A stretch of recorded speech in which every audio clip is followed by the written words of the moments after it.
ನಮಸ್ತೆ Karnataka, welcome back to Radharavi YouTube channel. ಇವತ್ತಿನ ವಿಡಿಯೋದಲ್ಲಿ ತುಂಬ ಟೇಸ್ಟಿಯಾಗಿ ಡಾಬಾ ಸ್ಟೈಲಲ್ಲಿ ಯಾವ ರೀತಿ ಬಟರ್ ನಾನ್ ರೋಟಿನ ಮಾಡೋದು ಅನ್ನೋದನ್ನ ತಿಳಿಸ್ತೀನಿ. ತುಂಬ ಕಡಿಮೆ ಇಂಗ್ರೀಡಿಯೆಂಟ್ಸ್ನ ಉಪಯೋಗಿಸಿ ಮನೆಯಲ್ಲೇ ಸೂಪರಾಗಿ ರೆಡಿ ಮಾಡ್ಕೋಬೋದು. ತುಂಬ ಟೇಸ್ಟ್ ಅಂತೂ ತುಂಬಾ ಚೆನ್ನಾಗಿರುತ್ತೆ. ನಾನು ಫಸ್ಟ್ ಟೈಮ್ ಟ್ರೈ ಮಾಡಿದ್ದೆ, ಬಟ್ ತುಂಬಾ ಚೆನ್ನಾಗಿ ಬಂದಿತ್ತು. ಇದಕ್ಕೆ ಏನೇನಪ್ಪ ಇಂಗ್ರೀಡಿಯೆಂಟ್ಸ್ ಬೇಕು ಅಂತಂದರೆ, ನಾನಿಲ್ಲಿ ಒಂದು 2 ಬಟ್ಲಾಗುವಷ್ಟು ಗೋಧಿ ಹಿಟ್ಟು ತೊಗೊಂಡಿದ್ದೀನಿ, ಮತ್ತು 1 ಬಟ್ಲಾಗುವಷ್ಟು ಮೈದಾ ಹಿಟ್ಟನ್ನ ತೊಗೊಂಡಿದ್ದೀನಿ. ಫುಲ್ ಮೈದಾದಲ್ಲೇ ಮಾಡ್ಕೋಬೋದು ಅಥವಾ ಫುಲ್ ಗೋಧಿ ಹಿಟ್ಟಲ್ಲೇ ಮಾಡ್ಕೋಬೋದು. ನಾನು ಇಲ್ಲಿ ಎರಡೂ ಸ್ವಲ್ಪ ತೊಗೊಂಡಿದ್ದೀನಿ. ನೆಕ್ಸ್ಟ್ ಒಂದು ಸ್ಪೂನಷ್ಟು ಸಕ್ಕರೆ, ರುಚಿಗೆ ತಕ್ಕಷ್ಟು ಉಪ್ಪು, ಒಂದು 1/4 ಟೀ ಸ್ಪೂನಷ್ಟು ಮಾಮೂಲಿ ಅಡುಗೆ ಸೋಡಾ ಬರುತ್ತಲ್ಲ ಅದನ್ನು ಉಪಯೋಗಿಸಿದ್ದೀನಿ. 1-2-3 ಸ್ಪೂನು ಮೊಸರು, 1-2 ಸ್ಪೂನಷ್ಟು ತುಪ್ಪನ ಹಾಕ್ಕೊಂಡು ಫಸ್ಟು ಎಲ್ಲ ಒಂದ್ಸಲಿ ಚೆನ್ನಾಗಿ ನೀರು ಹಾಕ್ಕೊಂಡಲೆನ ಮಿಕ್ಸ್ ಮಾಡಬೇಕು. ಅದು ಮೊಸರು ಮತ್ತು ತುಪ್ಪ ಎಲ್ಲ ಹಾಕಿ ಚೆನ್ನಾಗಿ ಮಿಕ್ಸ್ ಮಾಡಿಟ್ಕೊಳ್ಳಿ. ಆ ಹಿಟ್ಟಿಗೆ ಫಸ್ಟೇ ನೀರು ಹಾಕ್ಕೋಬಾರ್ದು. ಫಸ್ಟು ಅದನ್ನು ಸಕ್ಕರೆ ಎಲ್ಲ ಹಾಕ್ತೀವಲ್ಲ ಅದನ್ನೆಲ್ಲ ಒಂದ್ಸಲಿ ಹಾಗೆ ಒಣ ಹಿಟ್ಟಿಗೆ ಎಲ್ಲ ಒಂದ್ಸಲಿ ಮಿಕ್ಸ್ ಮಾಡಿ, ಆಮೇಲೆ ತುಪ್ಪ ಮತ್ತು ಮೊಸರು ಹಾಕಿ ಇನ್ನೊಂದ್ಸಲ ಮಿಕ್ಸ್ ಮಾಡಿ, ಇವಾಗ ನೀರು ಎಷ್ಟು ಬೇಕೋ ಅಷ್ಟು ಚಪಾತಿ ಹಿಟ್ಟು ಅದಕ್ಕೆ ಕಲಸಿ ಇಟ್ಕೋಬೇಕು.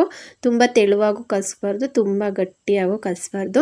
ಮೀಡಿಯಮ್ಮಾಗಿ ಚೆನ್ನಾಗಿ ಮಿಕ್ಸ್ ಮಾಡ್ತಾ ನಮಗೆ ನೀರನ್ನು ನೋಡಿಕೊಂಡು, ಕನ್ಸಿಸ್ಟೆನ್ಸಿ ನೋಡಿಕೊಂಡು ನೀರು ಹಾಕ್ಕೊಂಡು ಕಲಿಸ್ಕೊಳ್ತಾ ಇರಬೇಕು.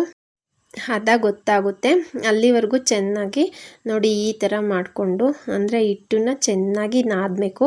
ನಾವು ಹಿಟ್ಟನ್ನ ಎಷ್ಟು ಚೆನ್ನಾಗಿ ನಾದ್ತೀವೋ ರೋಟಿ ಅಷ್ಟು ಚೆನ್ನಾಗಿ ಬರುತ್ತೆ, ಸ್ಮೂತಾಗಿ ಬರುತ್ತೆ. ಹಾಗಾಗಿ ಹಿಟ್ಟನ್ನ ಚೆನ್ನಾಗಿ ನಾದ್ಕೋಬೇಕು.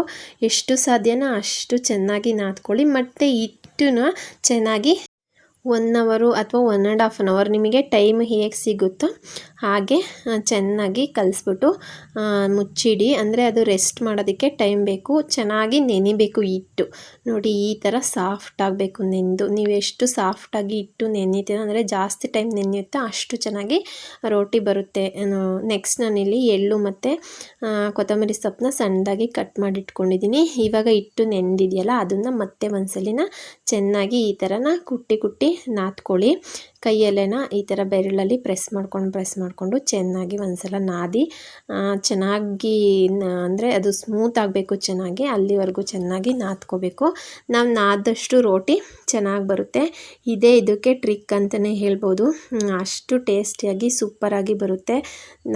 ಸಖತ್ತು ಚೆನ್ನಾಗಿ ಬಂದಿತ್ತು ಅಂತಲೇ ಹೇಳ್ಬೋದು.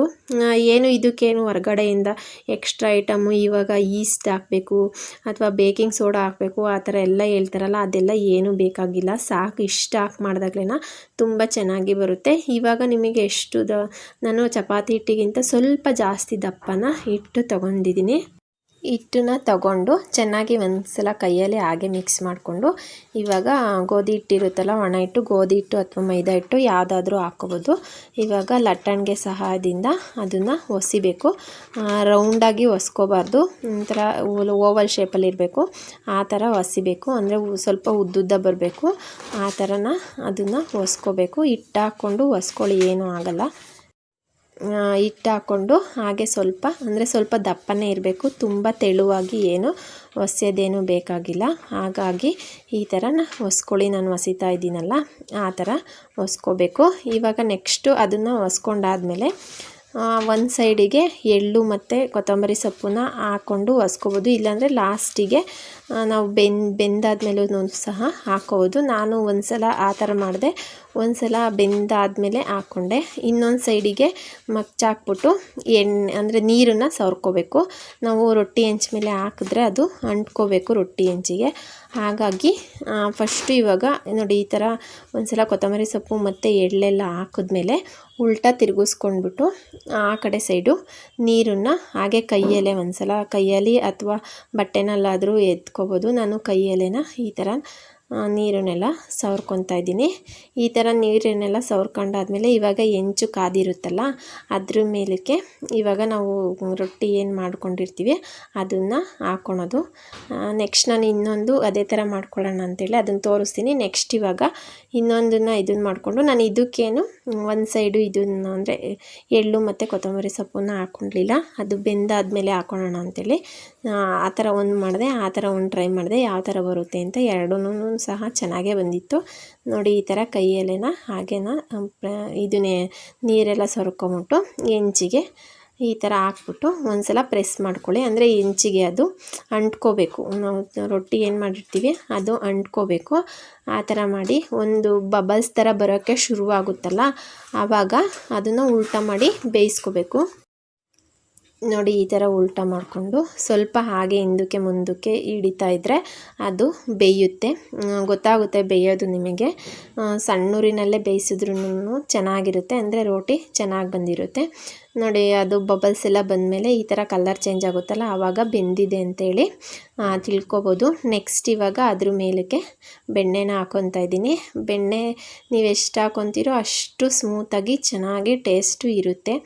ನಾನಿವಾಗ ಬೆಣ್ಣೆನ ಸರುತ್ತಾ ಇದ್ದೀನಿ, ಅದು ಯಾಕಿಂದ ಸ್ಪೂನಿಂದನೇ ಬೀಳ್ತಾನೆ ಇಲ್ಲ ಅಂತ ಹೇಳೋದು ನೋಡಿ. ಇವಾಗ ಬಂತು. ನೆಕ್ಸ್ಟ್ ಇವಾಗ ಕೊತ್ತಂಬರಿ ಸೊಪ್ಪು ಮತ್ತು ಎಳ್ಳನ್ನ ಆ ಥರನೂ ಹಾಕ್ಕೋಬೋದು, ಇಲ್ಲ ಒಂದೇ ಸಲ ಅರ್ದ್ಬಿಟ್ಟು ಹಂಗಾದರೂ ಹಾಕ್ಕೋಬೋದು. ಟೇಸ್ಟ್ ಮಾತ್ರ ಸೂಪರಾಗಿತ್ತು. ನಾನು ಇದ್ರ ಜೊತೆ ಮೊಟ್ಟೆ ಕರಿ ಮಾಡಿದ್ದೆ, ಟೇಸ್ಟ್ ಅಂತೂ ಸಖತ್ತು ಚೆನ್ನಾಗಿ ಬಂದಿತ್ತು. ಎರಡೂ ಅಷ್ಟೇ ನಾನು ಫಸ್ಟ್ ಟೈಮ್ ಟ್ರೈ ಮಾಡಿದ್ದಾದ್ರೂ ತುಂಬ ಚೆನ್ನಾಗಿತ್ತು. ನೀವೊಂದು ಸಲ ಮನೇಲಿ ಟ್ರೈ ಮಾಡಿ, ಮನೇಲಿರೋ ಅಂತಹ ಇಂಗ್ರೀಡಿಯೆಂಟ್ಸ್ನ ಉಪಯೋಗಿಸಿ ಡಾಬಾ ಸ್ಟೈಲಲ್ಲಿ ಅಥವಾ ರೆಸ್ಟೋರೆಂಟ್ ಸ್ಟೈಲಲ್ಲಿ ನಾವೇ ಮನೇಲಿ ಈಸಿಯಾಗಿ ಮಾಡ್ಕೋಬೋದು. ಸ್ವಲ್ಪ ಟೈಮ್ ಅನಿಸುತ್ತೆ ಅಷ್ಟು ಬಿಟ್ಟರೆ ಬೇರೆ ಏನೂ ಇಲ್ಲ. ಹಿಟ್ಟೊಂದು ಚೆನ್ನಾಗಿ ನಾದ್ಕೊಂಡ್ರೆ ತುಂಬ ಟೇಸ್ಟಿಯಾಗಿ ಬರುತ್ತೆ. ಈ ವಿಡಿಯೋ ಇಷ್ಟ ಆಗಿದ್ರೆ ಲೈಕ್ ಮಾಡಿ, ಶೇರ್ ಮಾಡಿ, ಕಮೆಂಟ್ ಮಾಡಿ. Thank you.